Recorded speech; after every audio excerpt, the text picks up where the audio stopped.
Hi అండి, అందరికీ నమస్కారం. కాంట్రాక్ట్ అవుట్సోర్సింగ్ ఉద్యోగులకు సంబంధించి ఒక ఇంపార్టెంట్ అప్డేట్ అయితే రావడం జరిగిందండి. దీనికి సంబంధించి పూర్తి సమాచారంలోకి అయితే వెళ్ళిపోదాం.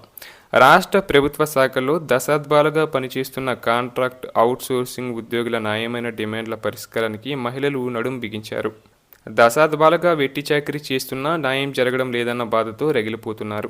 రెగ్యులర్ ఉద్యోగులతో సమానంగా పనిచేస్తున్నప్పటికీ వారికిచ్చే వేతనంలో తమకు పావు వంతు కూడా ఇవ్వకుండా ఇబ్బందులకు గురి చేస్తున్నారని వారు ఆవేదన చెందుతున్నారు. ఎన్నికల ముందు నారా లోకేష్ యువగాలం పాదయాత్రలో అధికారంలోకి వచ్చిన వెంటనే సమాన పనికి సమాన వేతనంతో పాటు ఉద్యోగ భద్రత, రెగ్యులర్ కాని పక్షంలో మినిమం టైం స్కేల్ వంటి పలు సమస్యల పరిష్కారానికి హామీ ఇచ్చారు. ప్రభుత్వం వచ్చి 2 సంవత్సరాలు గడిచిన సమస్యలు పరిష్కరించడం లేదని ఆవేదన చెందుతున్నారు. ఏరు దాటిన తర్వాత తెప్ప తగలేయడం అంటే ఇది అని వారు మండిపడుతున్నారు.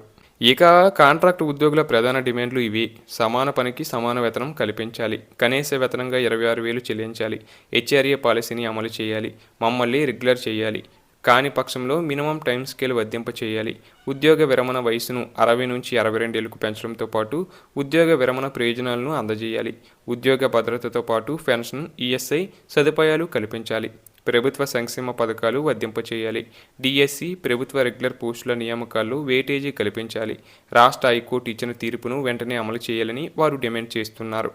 అలాగే సమస్యలను పరిష్కరించాలని పలు పర్యాయాలు విన్నవించుకున్నా పట్టించుకోకపోవడంతో ఈ నెల 30, 31 తేదీల్లో కలెక్టరేట్ వద్ద ధర్నాకు శ్రీకారం చుట్టారు. సిఐటియు కాంట్రాక్ట్ అవుట్సోర్సింగ్ ఉద్యోగుల ఆధ్వర్యంలో పెద్ద ఎత్తున ధర్నా చేపట్టేందుకు సిద్ధమవుతున్నారు.